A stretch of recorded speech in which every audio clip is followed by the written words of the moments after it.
What's going on, guys? Thursday morning, I'm finally to something I can pick up. This kind of goofy looking, it's a tank hull.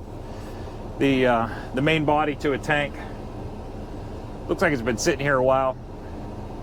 Looks new, but it's been sitting here for a while. So just waiting on a couple high-lows to come over here and pick this thing up and put it on a trailer. But this is what we're looking at.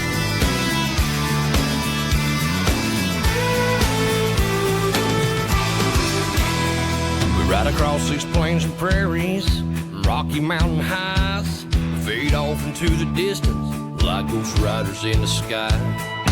Black smoke and white line, steel horses side by side. It's more than just a living, y'all. Hell, it's our way of life. We're the last of the cowboys. That's our baby right there.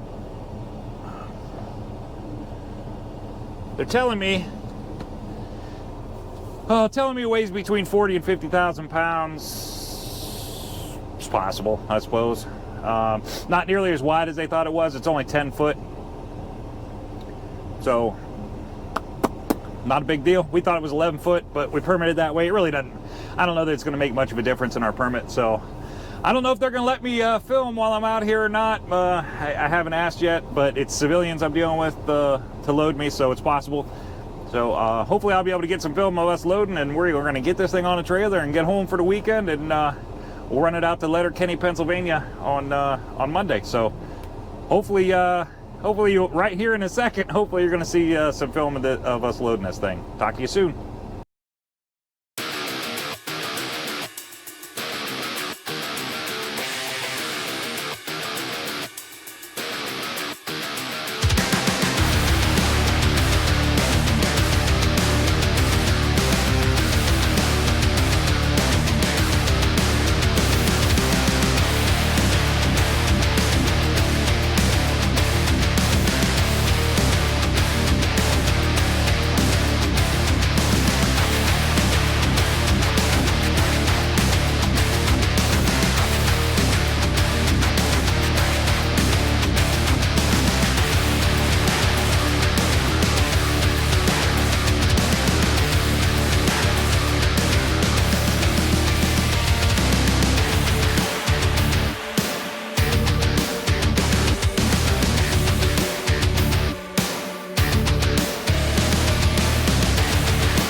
All right. Got all loaded up. You just saw that. I was really surprised that they were okay with filming up there, but they were. There was a couple rules I had to follow, but managed to do that, and I was pretty surprised. So that was pretty cool. We got all loaded up. You saw that. There was some couple things about this thing that just aren't right, so we're going to talk about that here in a minute. I figured I'd get out and cover, even though you saw some of the securement, saw me doing some of the securement, I'm going to get out and cover securement on this thing, what it weighs and placement and all that gibberish. So we will, let's go do this.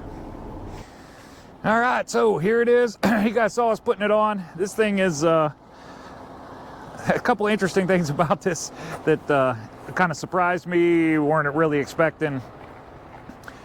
I didn't know what it was in the first place. The broker agreement that I got on it, it just said military vehicle, so obviously it's a military vehicle, but, well, maybe not obviously to everybody, but to me, I know what a tank hull looks like. So this is a tank hull. Not sure, it's supposed to be some sort of prototype.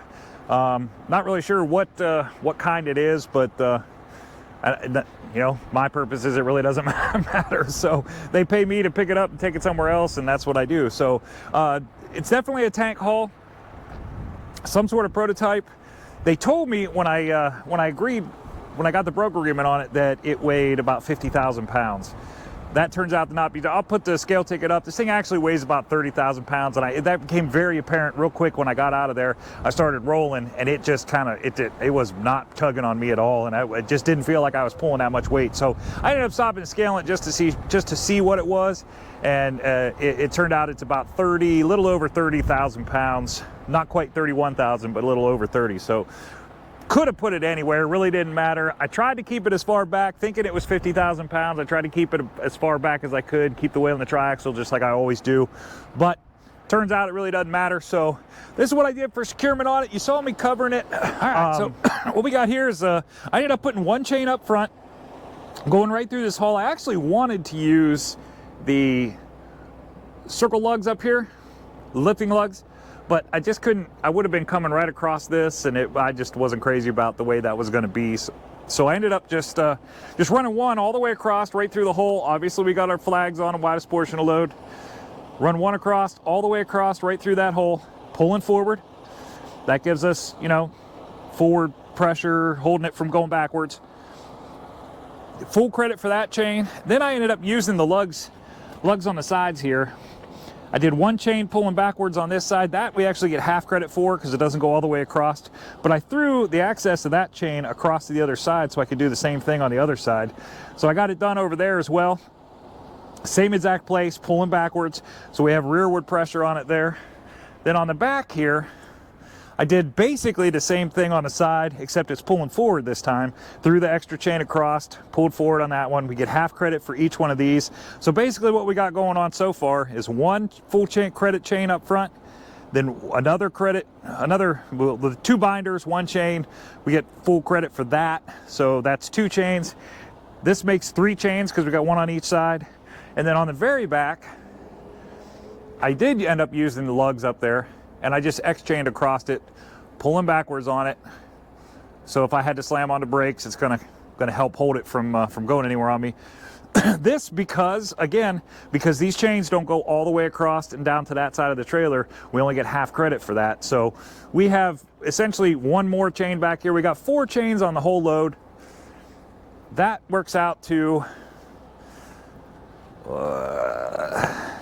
somewhere around 30,000 pounds of securement because they're not all 3/8 chains. The front one up front that I showed you that went all the way through, that's a 1/2-inch chain. We get full credit for that one because it goes all the way across. So that gives us a full 11,000. It's actually a little bit more than 11,000 pounds are rated at, but I always say just 11,000, so I'm always under, and that makes sure I have enough. So we basically have 19,500 pounds of 3/8 chains on here, and then we have that 1/2-inch chain that gives us about 11,000. So we're sitting somewhere over 30,000 pounds of securement on a 30,000 pound load. That is way more than enough. Again, I did it that way because originally I thought we were at a 50,000 pound load, going to be a little bit too heavy for just normal securement, just this type of securement, it was going to be a little bit, I had to make sure I was over the 25,000 pound mark, and I wasn't going to be having 3/8 chains on. Having 4 3/8 chains wasn't going to work, so I had to use one of the 1/2 inch chains on the front section. So all worked out. We're sitting here way over secured now, because it turns out that it was 30,000, not 50,000 pounds. So it is what it is, but that's our load. I am almost parked for the night, for the weekend. We are going to get this thing out Monday. Hopefully we'll be there 10:30, 11 o'clock Monday morning to make delivery on this thing, get it delivered, run down to Baltimore. We should get there like right after lunch, right when they get back from lunch, get loaded up, get out of there. We're gonna be right back on the same time frame where we end up in Michigan about 2:30 in the afternoon on Tuesday. So we're gonna see how it goes. All right, again, I want to say thanks for tuning back into the channel. If you're brand new to the channel, thanks for watching. I hope you enjoyed what you saw. Please consider hitting that subscribe button, become part of the Patriot Specialized family. I appreciate that. For all of you that came back to the channel and that you're watching another video of mine, I appreciate it, man. Thanks for the comments. Hopefully I will continue to bring content you guys enjoy, and if there's something you want to see, something maybe I didn't cover, you'd like to see me cover, then put a comment down. I take it in a note and I try to get to it as quick as I possibly can. So we will see you guys on the next one. Everybody stay safe out there.